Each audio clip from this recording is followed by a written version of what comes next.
No ano de 1980, nasceu uma missão, um propósito que atravessaria gerações.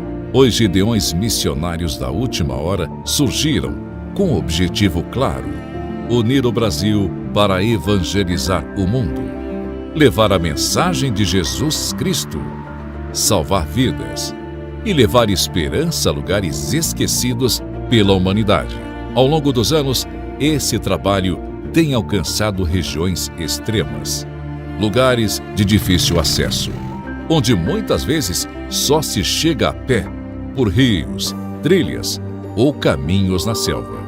São comunidades no sertão, aldeias, tribos indígenas e regiões isoladas, onde o evangelho ainda precisa chegar.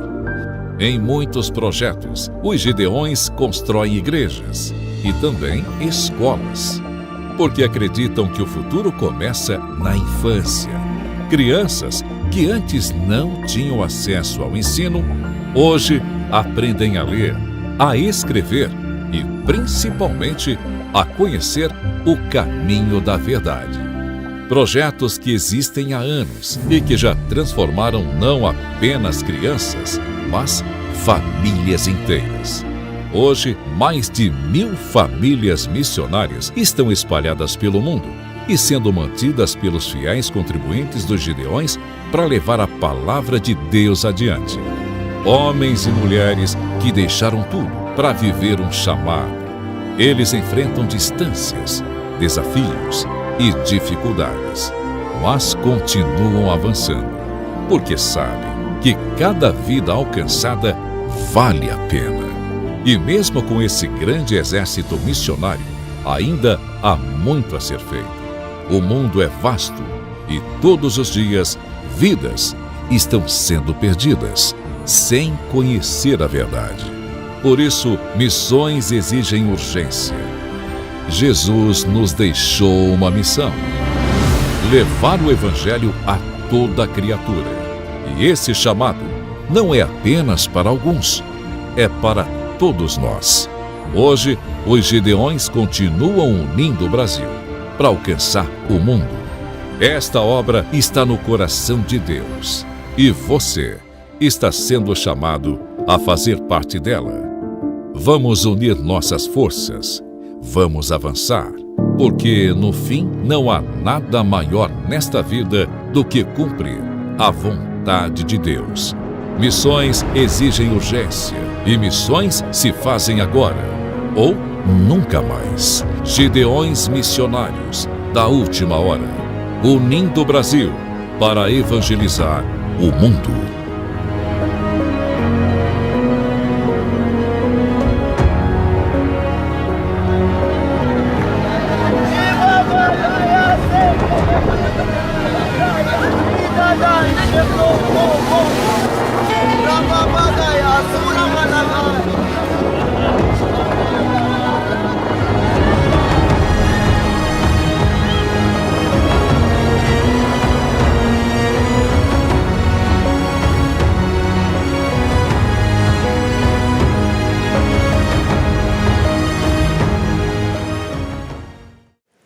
Glórias a Deus.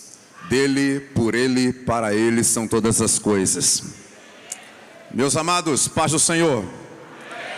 Como é bom poder estar novamente ocupando essa tribuna, desta vez pela 13ª vez.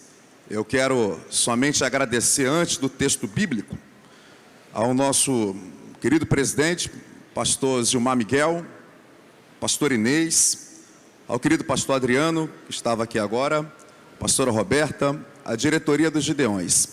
Deus seja louvado pelas oportunidades que ao longo do tempo tem me concedido. Minha gratidão. Vou citar alguns nomes aqui, mas você já pode pegar a sua Bíblia aí e abra comigo no livro dos Atos dos Apóstolos, no capítulo de número 27 e depois o capítulo 28. Deus abençoe nosso querido pastor Giovanni, pastora Michele, não estão, mas são queridos, pastor Abner, a cantora Silmara, pastor Admilton, que está pregando lá no pavilhão, a pastora Elaine, querido pastor Carlinhos, Deus abençoe sua vida. Pastor Silas, o senhor é histórico, né? O pastor Adriano está aqui ainda. Deus abençoe sua vida, pastor. Obrigado, minha gratidão. A primeira vez que eu preguei aqui, o senhor que me deu o microfone. Deus te abençoe poderosamente. Quero agradecer também ao Tael, o pastor Tael, a Lara, o Gabriel, a Dani, que são amigos que Deus me deu. Agradecer em especial ao Melk, a Rosângela, Deus abençoe vocês. Agradecer ao doutor Nilson, meus queridos amigos que eu tenho aqui também como família, o pastor Luiz e a Jale. Eu estou acompanhado também do pastor Júnior Antunes, Deus abençoe sua vida. O Galego e a Camila estão por aí, Deus abençoe, Galego. Os pregadores aqui que não vou conseguir, eu sei citar o nome de todos, mas eu quero citar o nome de alguns que são especiais. Pastor Edgar Manuel, Deus te abençoe, é um grande pregador da África, é um amigo particular. Agradecendo também ao nosso querido pastor Tiago Nonato, que é um querido, está ali atrás, Deus abençoe. Pastor Eduardo Lopes, minha admiração, Deus seja louvado por sua vida. Eu assisti a mensagem lá no pavilhão na quarta-feira, como Deus lhe usou de forma extraordinária. O Brasil precisava daquela palavra. Deus seja louvado por sua vida. Meu querido amigo, pastor Ângelo Galvão, Deus abençoe sua vida. Obrigado por estar aqui. Eu já disse outras vezes, nós somos remanescentes, né? Deus te abençoe. O senhor, sua santa esposa, muito obrigado pela sua presença.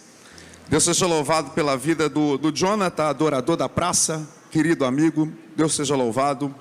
Pastor Felipe Pinheiro, pastor Ezequiel Santos, pastor Gabriel Gomes, meu querido amigo Jackson, pastor Jackson, te amo, viu? Deus te abençoe.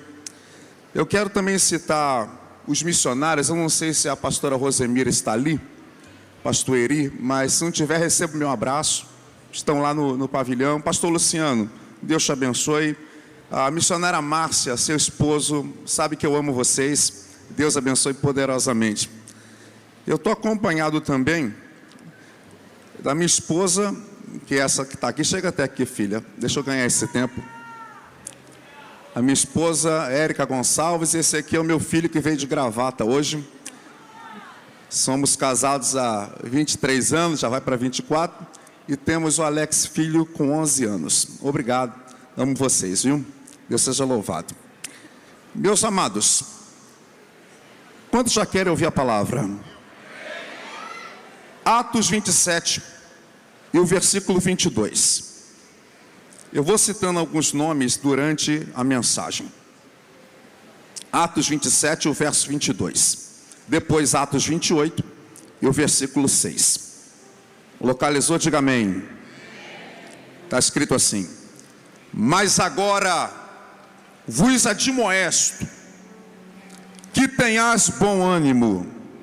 Que tenhas bom, porque não se perderá a vida de nenhum de vós.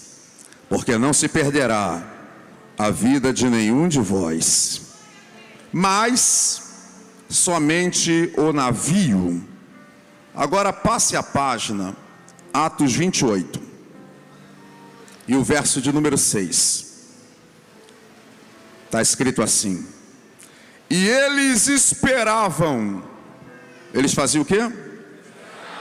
Que viesse a inchar, a cair e a morrer de repente. E eles esperavam que viesse a inchar, a cair e a morrer de repente. E tu dizes amém. Fecha a Bíblia, coloca a mão no coração. O pastor já orou por mim, agora faças uma oração por você, pedindo para Deus falar com você. Senhor, é a tua palavra, nada nos importa a não ser a tua preciosa voz. Esse lugar é teu, a igreja é tua, os filhos são teus. Teu Espírito continua tendo plena liberdade de fazer o que queres, da forma que queres. E nós só vamos te agradecer em nome de Jesus. Já orou? Diga amém. Toma um assento dando aquele glória. Eu preciso da sua atenção para que tu possas entender a mensagem desse início de noite. Olhe para mim, eu entendo a envergadura do trabalho. Eu entendo certa movimentação nos bastidores enquanto prego, tanto aqui na nave quanto aqui na minha retaguarda. Mas se você puder, eu vou ficar agradecido. Não se movimentar desnecessariamente enquanto eu estiver ministrando, eu vou agradecer e tenho certeza que Deus vai falar com você. Quem aqui está muito necessitada em ouvir a voz de Deus? O texto que nós lemos fala sobre aquele naufrágio que acontecera próximo à ilha chamada Malta. A interrogativa do início, nossa tratativa aqui é missões, mas a interrogativa é o porquê do naufrágio. Por que que aquele navio naufragou? Por que que aquela viagem não fora concluída? Por que que eles não chegaram no lugar que planejaram no tempo desejado? Por que que aquele vento soprou? Por que que aquela tempestade arrebatou e quebrou o navio? São tantos os porquês que você hoje não compreende, não entende. E Deus, por sua vez, também não faz questão alguma de te explicar momentaneamente. Mas basta você apenas confiar entendendo que Ele ainda é o controle absoluto de todas as coisas. Até porque, senhores, quem está nesse navio que quebra é Paulo. Quem está no navio é? Paulo é um grande homem de Deus, alguém que Deus chamou, alguém que Deus se levantou, alguém que Deus marcou, alguém que Deus estava usando poderosamente. Paulo é crente. E se Paulo é crente, está no navio, me explica por que esse navio quebra. Se tem um crente ali no navio, só para você ter base aqui daquilo que vamos tratar, entenda quem é o Paulo. Ele é aquele que persegue os seguidores da tal seita, do carpinteiro que morrera no alto do monte da Galileia. Pensando ele que estava agradando a Deus, ele entrava pelas casas e arrastava homens e mulheres e os encerrava na prisão. Sabe quem é o Paulo? Ele é aquele mentor da empreitada que resulta na morte do diácono Estevão, o carismático pregador da igreja primitiva. Agora a igreja está enlutada e Paulo continua perseguindo a igreja. Só que em Atos, capítulo de número 9, ele vai ter um encontro com quem realmente ele persegue. Uma luz cegante, mais forte do que o sol no meio-dia, cruza o seu caminho, ele cai. Quando cai, você conhece o contexto, ele fica cego. Agora ele recebe oração, volta a enxergar, só que de uma forma completamente diferente. Quem conhece a Bíblia sabe que aquele encontro marcou. Aquele encontro dividirá águas na sua vida. Só que pós aquele encontro, ele já não vai pregar, ele já não vai cumprir o propósito. Ele se retira dali, vai para o deserto da Arábia, fica pelo menos 3 anos na Arábia, se esvaziando de si mesmo, destruindo a sua teologia pessoal, se desfazendo do conhecimento humano e se convencendo de que aquele que ele encontrara no caminho certamente era o Cristo. Logo depois de 3 anos, acompanhe, ele volta para Jerusalém. Ele quer fazer parte daquela igreja que está em ascensão. Só que quem conhece a Bíblia sabe que essa igreja de imediato vai rejeitá-lo. Ele não é bem-vindo ali, até porque ele é o pseudo-assassino de Estevão, e a igreja ainda estava temerosa, mas ele permanece ali. Quem conhece a história sabe que durante 13 anos ele permanece ali, até porque ele tivera um encontro com Cristo, e quem tem um encontro com Cristo sempre permanece. Ele enfrenta a chamada rejeição. Ele está ali, ele quer ser usado por Deus, ele quer cumprir o seu propósito, ele quer fazer parte da obra de evangelização. Parece que ninguém lhe dá uma oportunidade, para ele a porta está trancada, ele não é bem-vindo ali. Só que agora, depois de 13 anos, chega na igreja um homem cujo nome é Consolo, a saber, Barnabé. Qual é o nome dele? Que agora começa a andar com Paulo, trazendo credibilidade à imagem de Paulo. Quem olha para o Paulo, encontra o Barnabé. Quem olha para o Barnabé, encontra o Paulo. E agora num culto como esse aqui, parece um culto missionário, onde a glória de Deus está se manifestando, o Espírito vai levantar alguém. Uma oportunidade será gerada.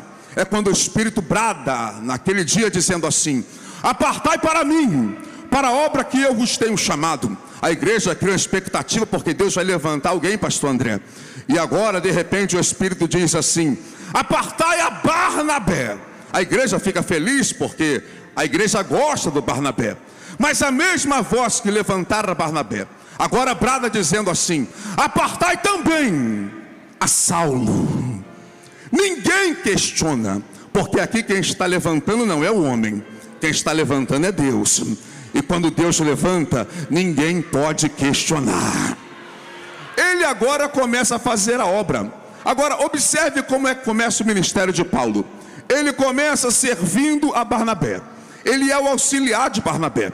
Sempre que você lê na Bíblia está assim: Barnabé e Saulo, Barnabé e Saulo. Nunca Saulo e Barnabé, sempre Barnabé e Saulo. Mas ele não tem problema em ser o segundo.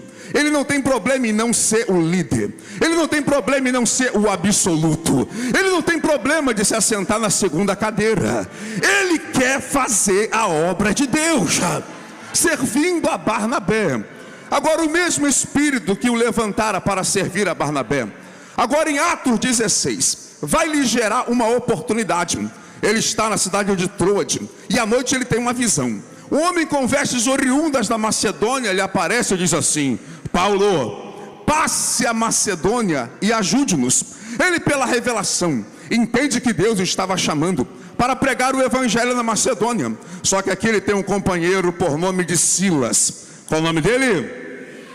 Os dois vão rumo à Macedônia pregar o evangelho. Dobre atenção, quem chamou foi Deus, quem convocou foi Deus.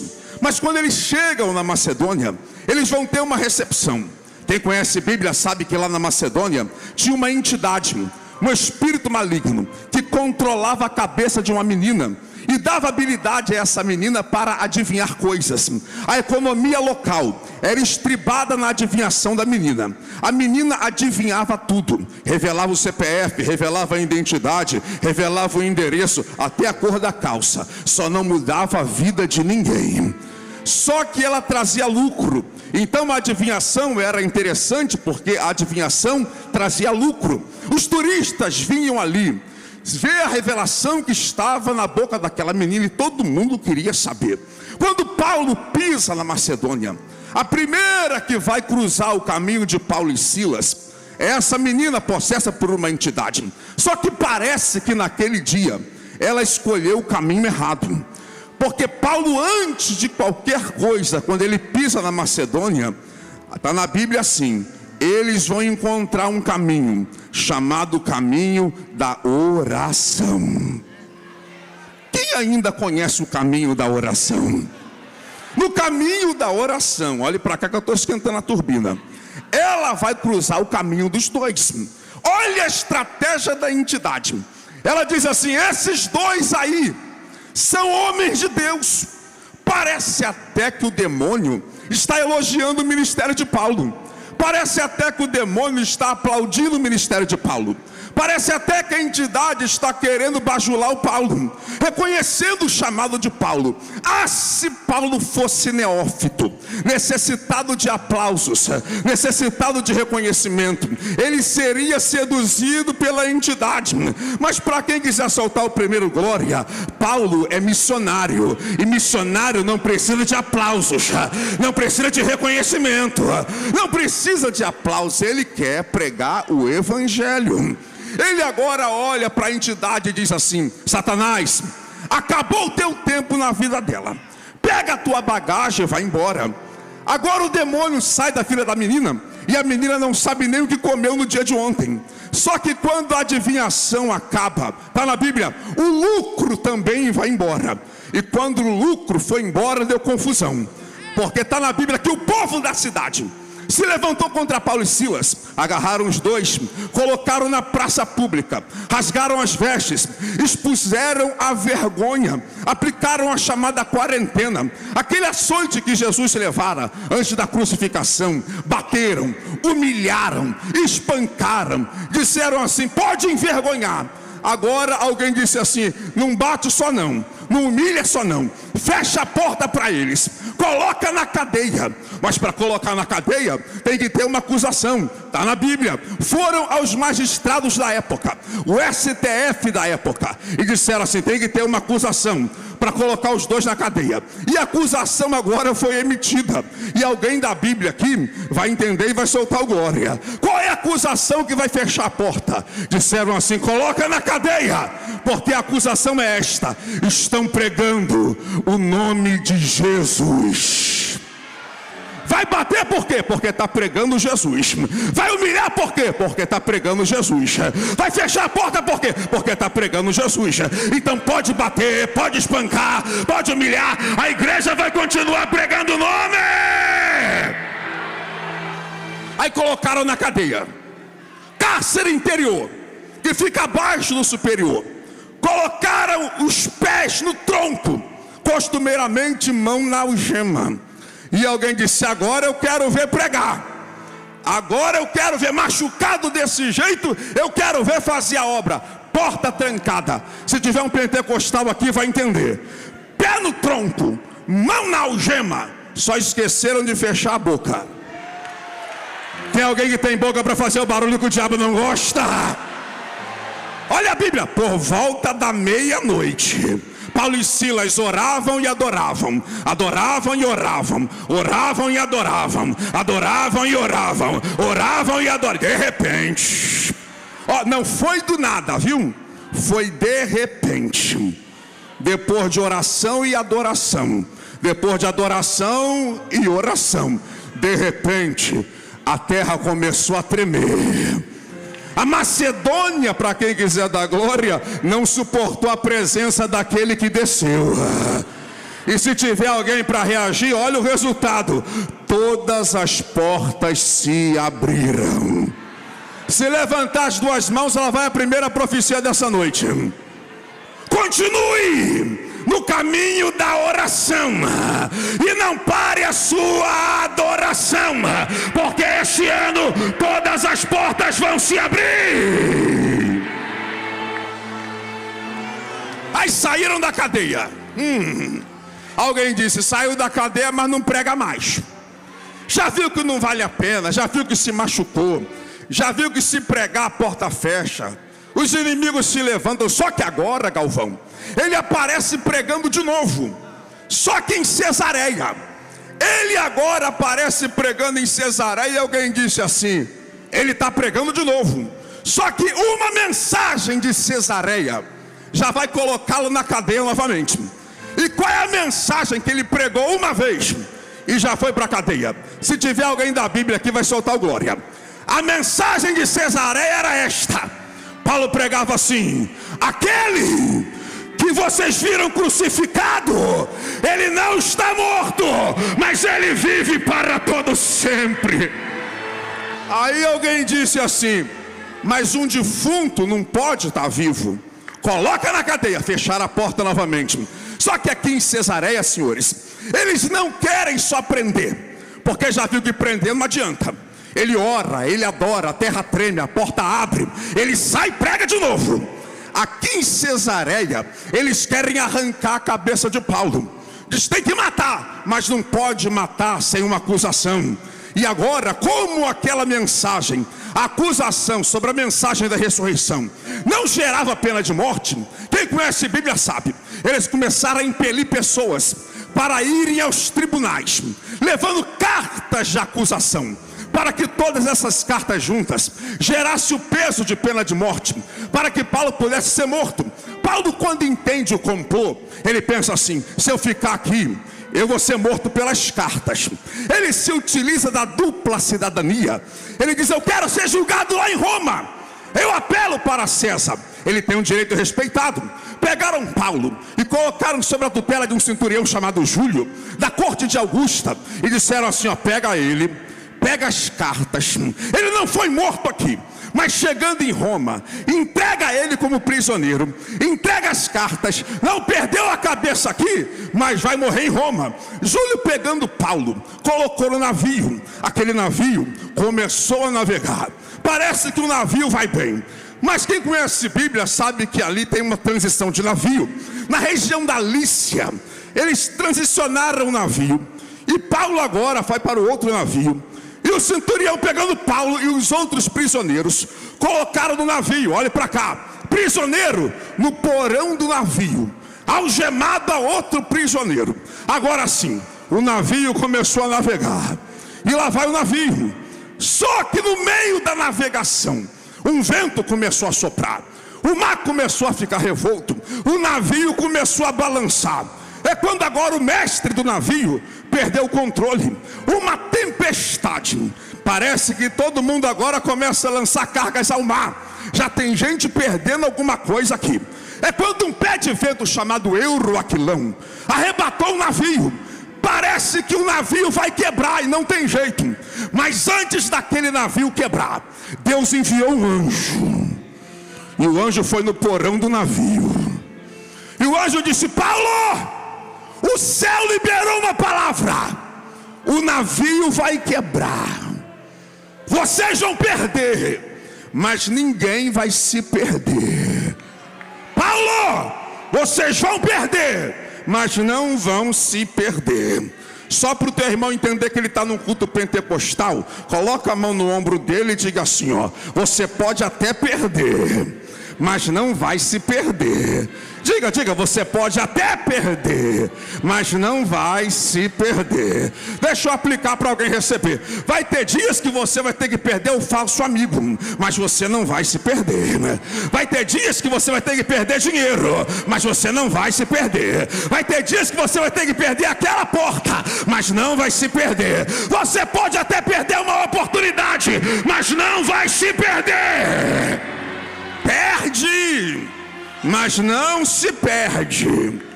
Paulo gritou: o navio vai quebrar. Começaram a pular no mar. Tinha gente aqui que não sabia nem nadar, mas aprendeu na hora. Porque você não sabe até precisar. Deixa precisar para ver se você não vai saber. Estão tentando salvar a própria vida. O navio quebrou, eles perderam. Agora eles naufragaram próximo à ilha chamada Malta.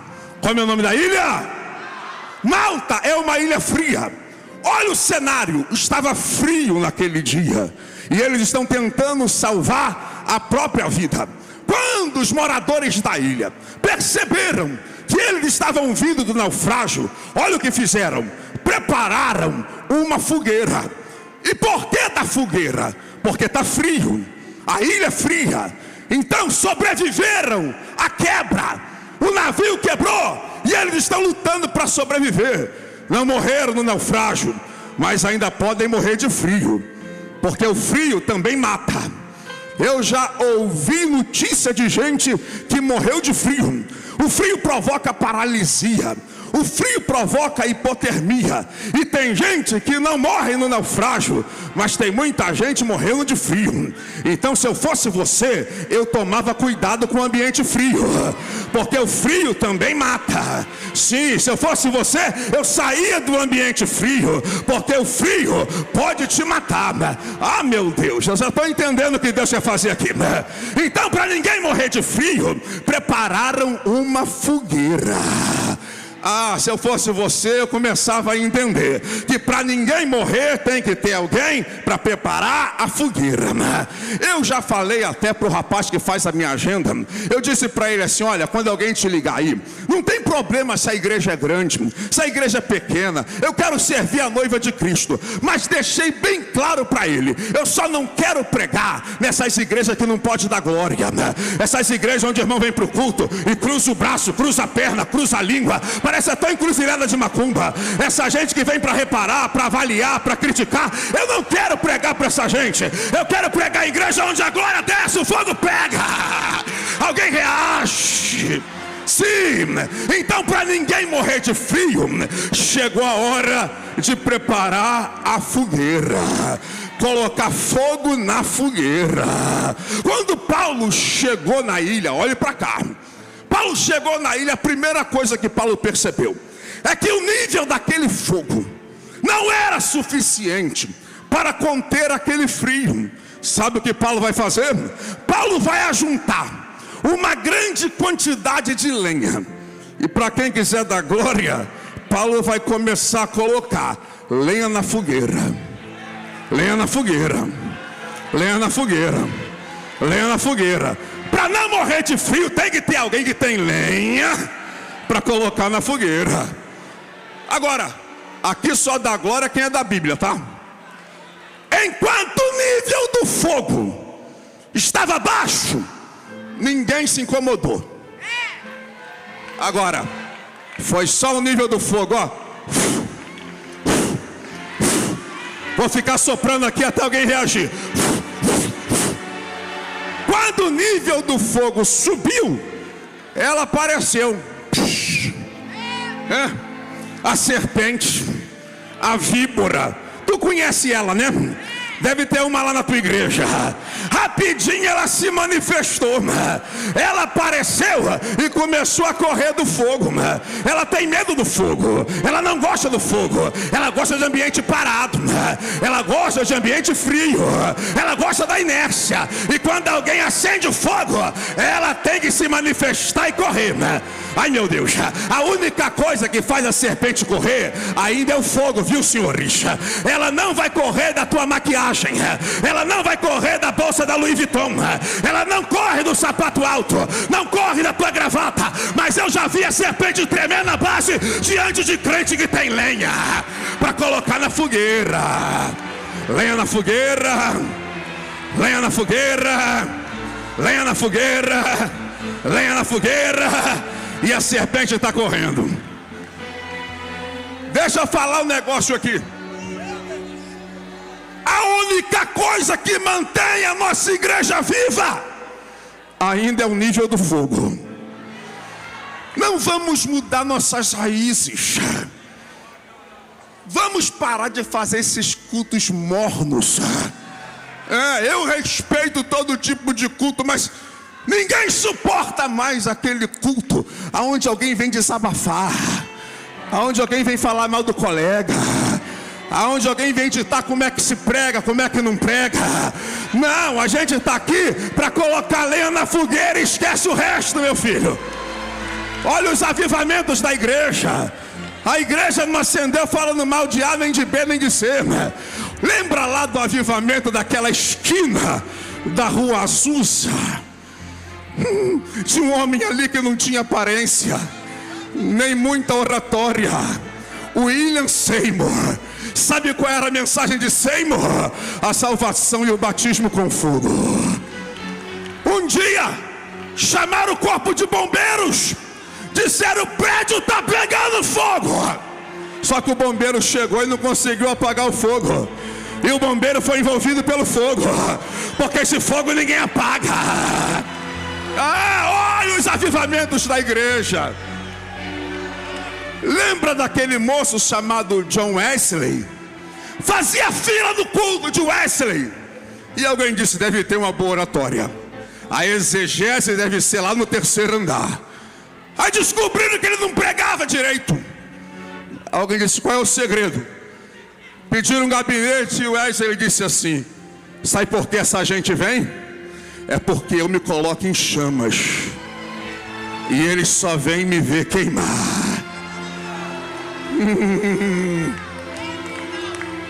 Lembra do maior evangelista desse tempo da África, Reinhard Bonnke? Ganhou 79 milhões de vidas para Cristo. Escreveu o livro Evangelismo por Fogo. E sabe o que ele disse? Quando for pregar, prega com fogo. Vai cantar, canta com fogo. Vai ensinar, ensina, mas ensina com fogo. Vai profetizar, profetiza com fogo.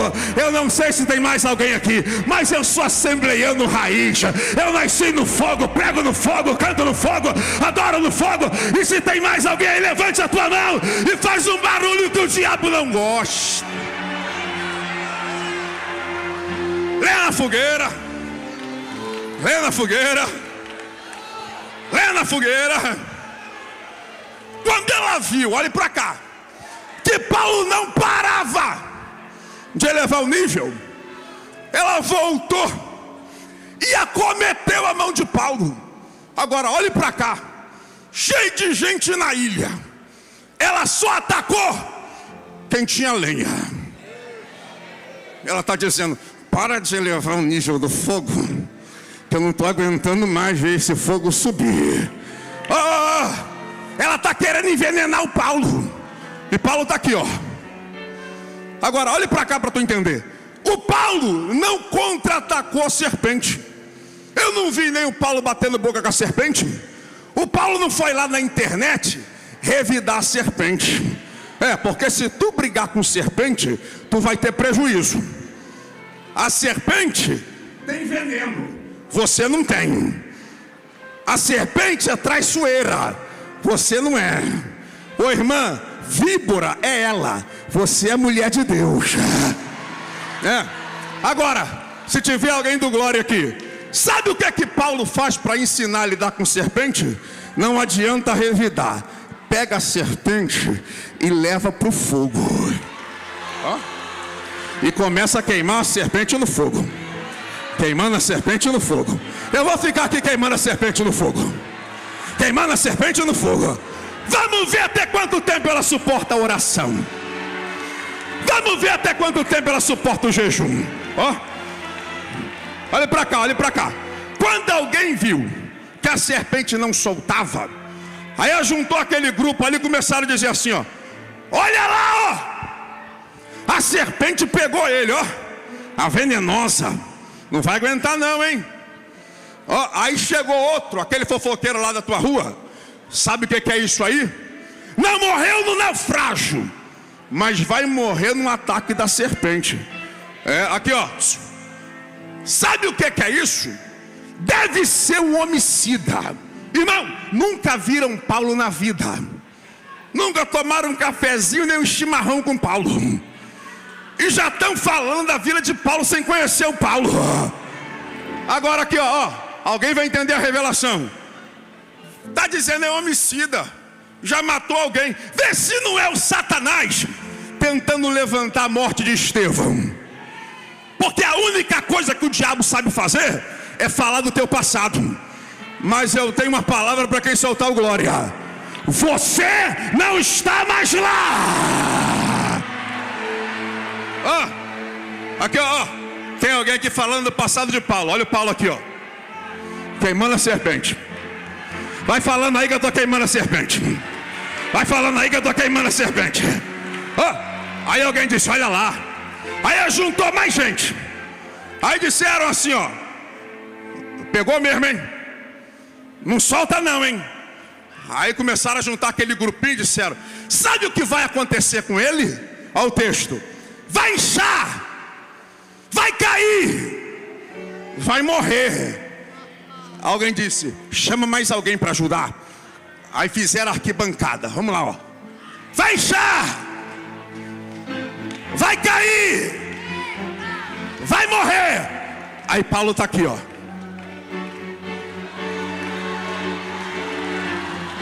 Aí tem alguém aqui, vamos lá, pressão, gente, pressão. Vai inchar, vai cair, vai morrer. E Paulo está aqui, Aí tem alguém aqui, tem alguém aqui.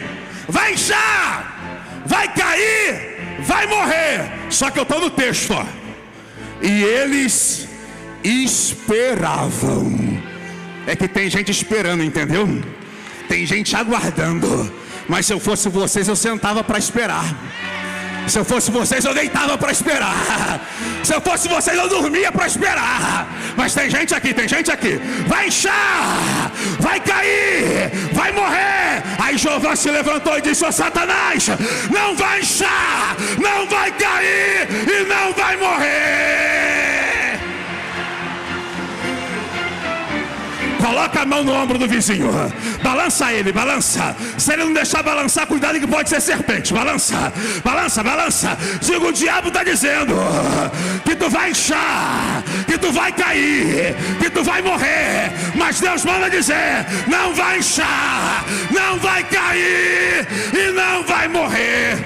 Coloca fogo na serpente, coloca fogo na serpente, coloca fogo na serpente. Uri cantar a marraça, olha aí, olha aí.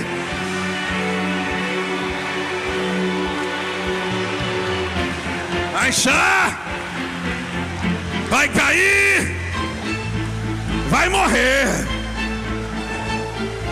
E tem gente, esperando. Vai inchar, vai cair, vai morrer. Até apostaram que você não passava do ano passado. Disseram, não vai aguentar não, segura um pouquinho. Não vai suportar não.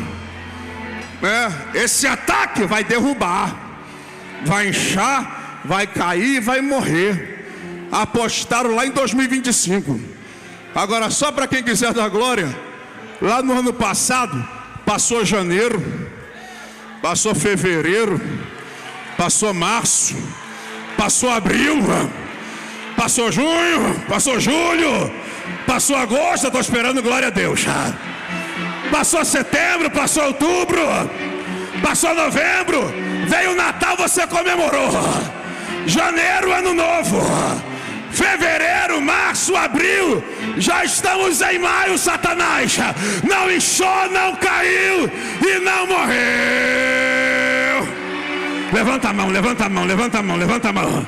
Eu vou separar pelo menos 10 segundos para você abrir a tua boca e colocar fogo na serpente. Vai, vai, vai, vai, vai, vai.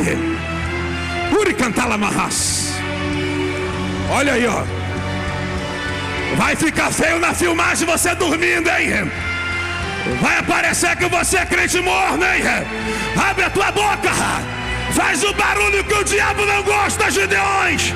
Taca fogo na serpente.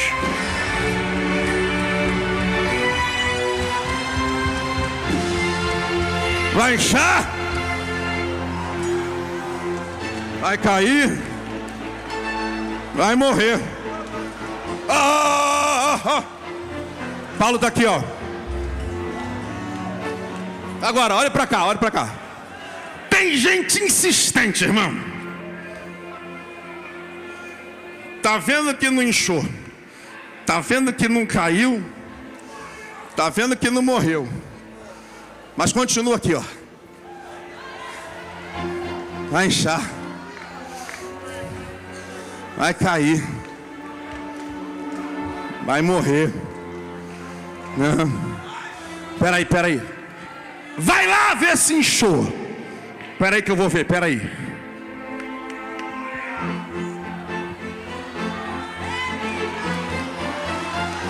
Inchou não, hein? Mas era para inchar, mas não inchou não. Peraí. Vai lá e vê se caiu. Peraí que eu vou ver. Caiu não. E esse ano foi para os Gideões da rajada de língua na cara do diabo. Mas não caiu não. Então vê se morreu. Meu filho, se não caiu, como é que morreu? Está vivo e dando glória a Deus.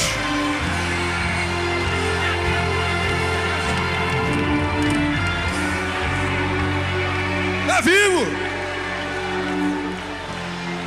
Ô pastor Everaldo, tu acredita que tem gente que continua, Renan? Vai inchar. Alguém faz um favor aí, avisa para essa gente. Tá ficando feio. Tá todo mundo vendo que é pessoal. Mas era para inchar, mas não inchou. Mas era para cair, mas não caiu. Mas era para morrer, é porque você queria. Morreu não. Aqui, ó. Deixa eu só encurtar o caminho para te explicar. O diabo tem um projeto firmado em 3 pontos para acabar com a igreja, com a mim, com a sua vida. Ele quer que tu venha inchar. Porque se inchar, vai cair. E se cair, vai morrer, Natan. Aí ele fica assim, ó. Incha, vai. Incha. Dá uma inchadinha. Vão pensar até que você cresceu. Eu não sei se alguém vai dar glória não, mas sabe o que é inchaço? Inchaço é falso crescimento. Parece até que cresceu, mas ó. E eu fico pensando, Jesus, Maicon Tocha, meu amigo. Tem gente que começa bem, pastor Irineu. Começa direitinho. Mas daqui a pouco, ó.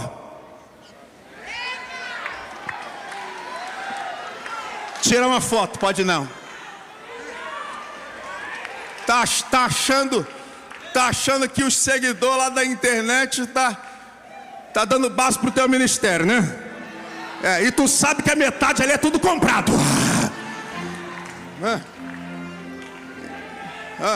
Inchou. Porque para inchar Alguém aqui vai entender, ó. Para inchar é da noite para o dia. E qualquer coisinha incha. Até quando cai, incha. Até quando morre, incha. E tem gente aí aplaudindo os mortos, que parece que cresceu. Só que, ó, para inchar é rapidinho. Para inchar, aqui, irmã, para inchar, tu faz aquele videozinho lá, ó. Abre o decotezinho, que vai parecer que cresceu, mas não cresceu não, viu? Inchou. Porque para inchar é da noite para o dia, mas para crescer demora. Agora me ajuda a pregar, me ajuda. Cutuca a costela do vizinho e diga assim, ó: para inchar é rápido, para crescer demora, mas quando incha, cai. E quando cresce, ninguém derruba. Se eu estiver pregando para uma igreja pentecostal, eu vou ouvir o melhor glória dessa noite. Para inchar é rápido, mas para crescer ainda é na palavra, no jejum, na oração, na santidade. Levanta a mão que eu profetizo. A igreja desse tempo não vai inchar, ela vai crescer, crescer, crescer. Inchou. Rapaz, o tempo passou. Inchou não, hein? Inchou não. Então tem que fazer cair. Tu já viu que o Satanás já fez de tudo para tu cair? Já apostou na tua queda de tudo que foi jeito. Não vai aguentar não. Vai abandonar a família. Olha você com o teu casamento de pé. Não, vai ter escândalo. E tem gente atacando, tem gente falando, e você está ali segurando firme. E não cai. Caiu. Caiu não. Tá de pé, hein? Então tem que fazer morrer. Irmão, olha para cá. Já viu que tem gente, e o inferno junto com essa gente, que já apostou na tua morte? Tem que morrer. Eu estou pregando para a gente aqui que o diabo já tentou te matar antes de você nascer. Estou pregando para a gente aqui, ó, tentaram até te abortar. Só que na hora que enfiaram a agulha, você já estava cheio do Espírito Santo, ó. Aí depois nasceu, cheio de problema na infância. Criado sem pai, criado sem mãe. Família difícil, pai cachaceiro. Vai morrer, não vai aguentar não. Aí você, cheio de resiliência, suportou. Aí lá vem a enfermidade. Vai você para UTI, CTI, sala vermelha. Aí o capeta disse, agora vai morrer. Aí saiu você do hospital com uma placa, Deus é fiel. Não. Aí lá vem a pandemia. Tu ficou respirando no canudinho, ó. Aí o diabo disse, não vai aguentar não. Aí o Espírito foi lá, soprou nos teus pulmões. E olha você aqui com a maior glória da igreja. O mosquito da dengue tentou te morder. Quem morreu foi ele. Não inchou, não caiu e não morreu. Mas era para inchar, né? Mas não inchou. Era para cair, né? Mas caiu não. Era para morrer, mas não morreu. Aqui, ó, eu falei para você prestar atenção no início. Só vai entender agora se tu prestou atenção. Era para inchar, não inchou. Era para cair, não caiu. Era para estar morto, mas está vivo. Agora, se não inchou, se não caiu e se não morreu, me explica por que o navio quebrou. Me explica por que aquela navegação não chegou no seu destino. Por que que eles não alcançaram o que precisavam?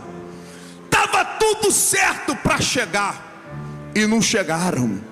Por que que aquele vento soprou? Por que que eles perderam? Por que eles tiveram que lutar para sobreviver, pastor Gilmar, pastor Giovanni? Por quê? Estava tudo certinho, tinha hora e tempo para chegar, mas afundou. O navio quebrou. E tu está até hoje querendo saber, né?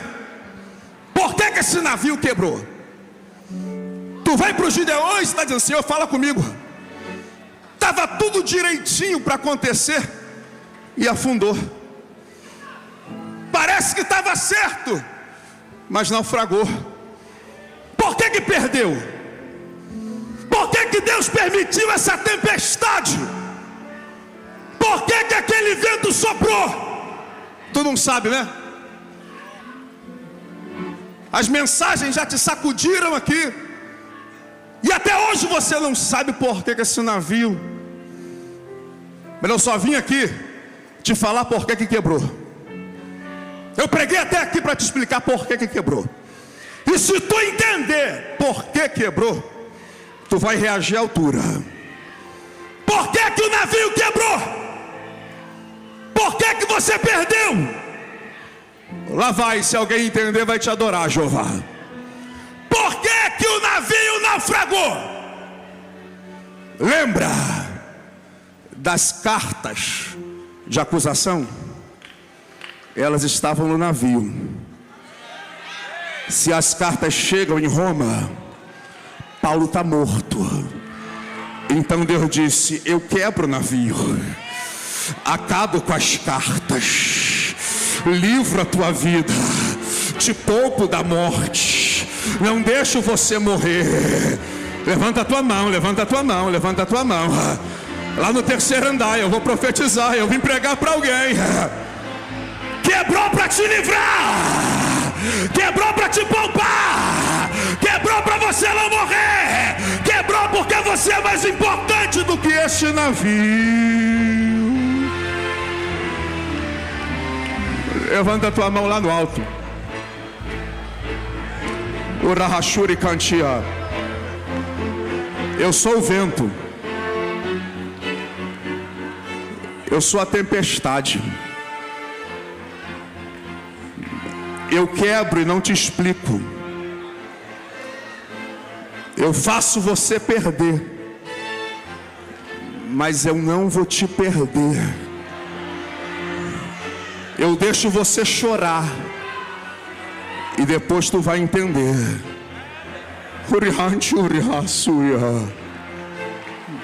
Eu deixo você ficar aquela noite sem dormir. Não te explico agora, mas tu vai entender depois. Alguém abre a boca por alguns instantes. Muda a música aí, Rocha. Eu não sei se tu crê nessas coisas, mas está descendo um remédio aqui.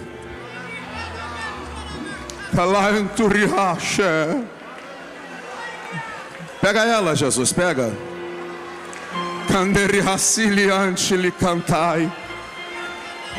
Deus tinha que falar com você hoje. Tu vai chegar, mas calma. Não é no teu tempo. Sou eu que estou soprando o vento mesmo.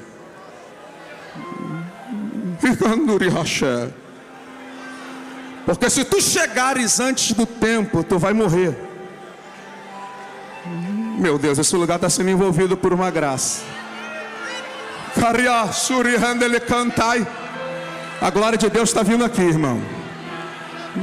Tenta liberar alguma coisa para o céu, porque Deus está envolvendo alguém. Essa serpente não vai acabar com você. Você é maior do que esse veneno. Você é maior do que esse ataque. Ikaturi bikantai, urikanturi bianda, silikanturi bikanturi bianda, rakatarama shekaturi bikantori bia, rakatarama siri cantorobos, araba shekatarabaya.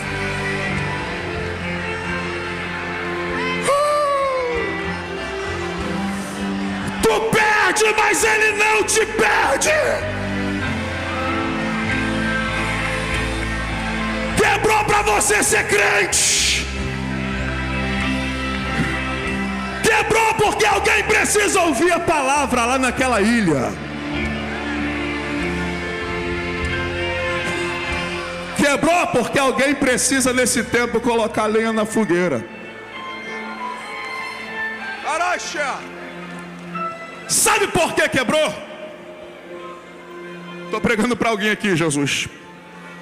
Quebrou, Paulo, porque tu vai chegar.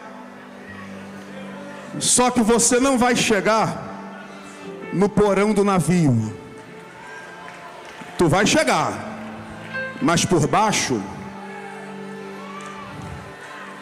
vai chegar de cabeça erguida. E alguém vai dizer assim, ó: foi atacado, envenenado, mas quem trouxe foi Deus. Sabe por que quebrou? Porque tu vai chegar. Ah, se alguém aqui entender que é para você. Mas não vai chegar algemado em ninguém.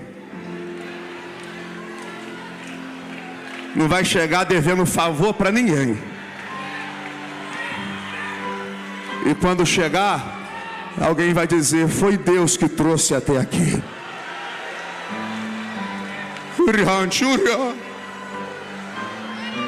Sabe por que quebrou? Quebrou para você elevar o nível da fogueira. Quebrou, ô irmão, para você voltar para aquele quarto. Quebrou para você voltar para o teu nível. Quebrou para você voltar para a oração. Irmão, a glória está aqui. O meu tempo já foi, mas abraça alguém do teu lado ou da tua família é melhor, se não um amigo. Diga assim: você pode perder, mas não vai se perder. Ora com ele, ora. Vamos, Eurice. Ora, a glória de Deus vai vir aqui. 2 minutos, chefe. 2 minutinhos, posso? Ora! Vai chegar! Calma que vai chegar! Segura porque vai chegar! Deus está te preparando para chegar! Meu Deus, está vindo aqui uma cura para alguém!